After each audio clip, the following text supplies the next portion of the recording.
Hey guys, I'm back. My name is Edward Fox, and I want you to know that someone out there values your opinion. Um, there's this ad that comes on. Tony Robbins, he says he met this teacher named Jim Rohn, and Jim Rohn told him, say, you have to learn how to add more value, right? We're all inherently valuable because God is our creator. Some people may believe that, some may not. You don't have to, but I believe it. I believe that everyone is valuable because we are created by God, Lord Almighty Yahweh, the God of Abraham, Isaac, and Jacob, right? Now, somebody values that opinion. There may be around 2 to 3 billion people in the world that value that opinion. Great. More power to you, right? Thank you for being a like believer. Now, I was thinking about it earlier, right? There are people that value your opinion because you are relatable, because they relate to you on some type of level. Maybe it's something like y'all grew up in a similar neighborhood. Both of y'all's parents went to the same high school, or same college, or something like that. There's just so many different things that humans use to be in community with each other, right? So whether it be a status symbol that someone is putting out, like a shirt that shows that they went to Harvard, or they just bought a shirt that has the Harvard logo on it, either way, someone else that likes Harvard or went to Harvard is like, hey, that guy might have gone there, or might know someone there, or maybe he was there when I was there but I didn't know him, whatever, right?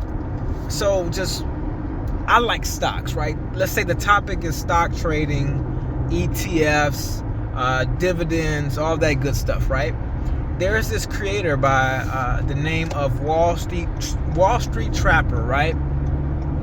So he tells this story. He's been doing it for years, and I've heard some of his videos over the years. I've watched them intently at times, and I'm like, yo, this makes all the sense in the world. There's this one thing he said. He talked about the market doesn't care about your skin color. The market just wants to trade. The market is going to sell you a stock. And if the stock market is open, you can buy, you can trade, no matter what. So I like that opinion. Now he has other opinions that I like, right? A lot of great stuff that I like from his content. But now his voice, some of the other things that he mentions, he talked about some things that I could relate to at certain times, right? His dialect, and again, Wall Street Trapper, right? Trapper. I might sound funny for saying this.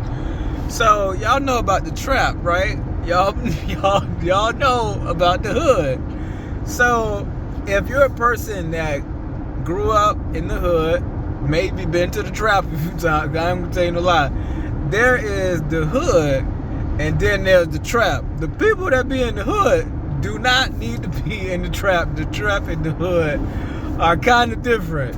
And the neighborhood and the hood are very different. But if you go from the neighborhood to the trap, you need to call the police. You need to call for backup to get out the trap, to drive through the hood to get back to your neighborhood. So what I'm getting at is, Wall Street Trapper, the content creator, he talks about things through a lens that I have related to, right? He's been to jail. I've been to jail. My brothers have been to jail. I know people who have been to jail. And he said some of his family members sold drugs. If you've lived in a hood at any point in time, you probably know somebody that has sold drugs, or maybe if you lived in a hood, you might have sold drugs. But what I'm getting at is, this creator talks about trading stocks, and he's also talking about his experience of living in the hood, living in the trap, going to prison, going to jail, different people in his family doing, things that are illegal. But once he got out of prison, now he said in prison, he met this guy who must have went to prison for insider trading, and a guy that worked on Wall Street. So the guy he met in prison put him on, told him about trading stocks. So I guess he was like, he must have thought to himself, oh, I could trade stocks, not do illegal stuff, and just stay out of jail. Boom. So now he's out here making all this money from the stock market. He's telling people about his trades that he's making. He's helping other people make money. He's building a community. He's helping other people make money in his community.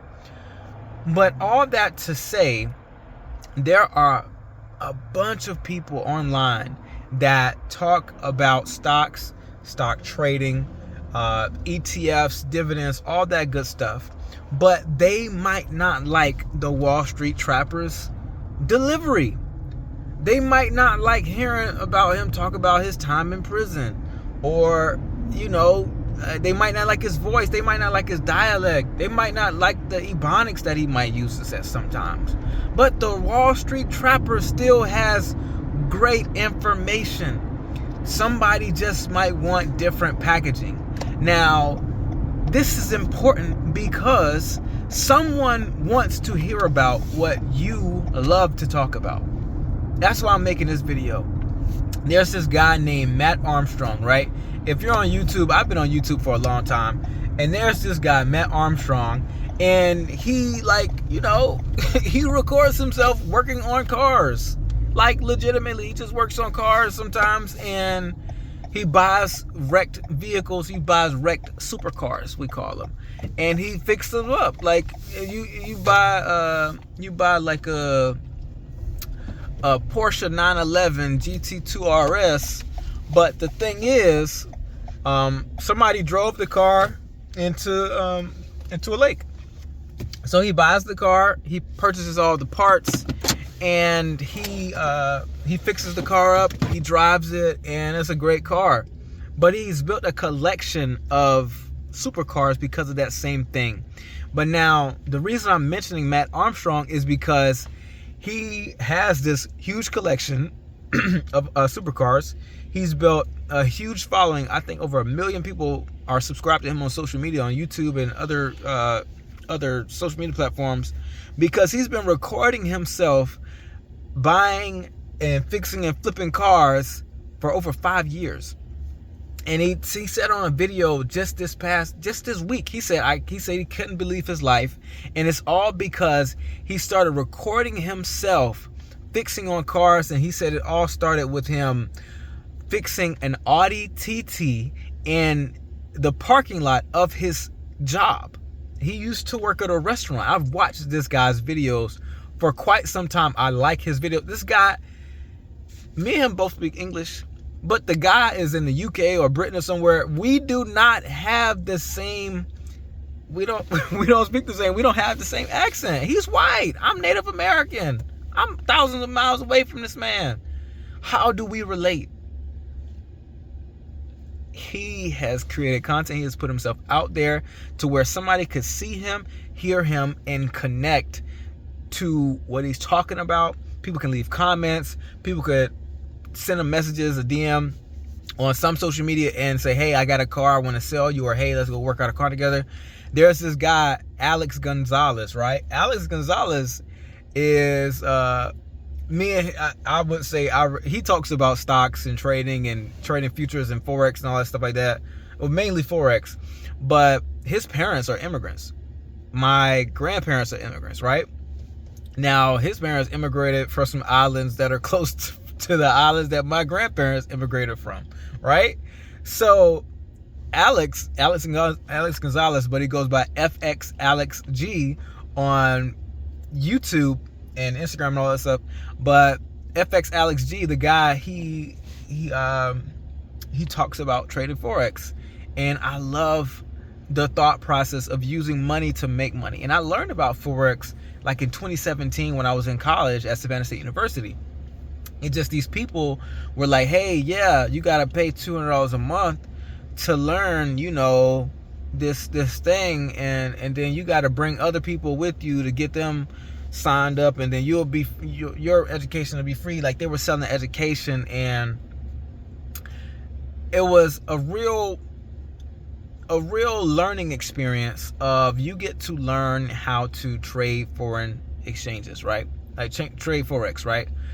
Now it's a huge market. It is real. It's a real skill to learn how to use these platforms like MetaTrader 5, setting up a broker account, prop trading firms. All that is a real skill, right? But now when you mix it with, okay, we gotta get this real thing and we gotta make a pyramid scheme out of it. That's what threw me off. So over the years, I'm like, yeah, I gotta learn how to trade forex. But I've run a digital marketing agency, and there's so many things that has come up, jobs, relationships. Now I'm married and moved multiple times, lived in New York, moved back to Savannah, moved back to Atlanta.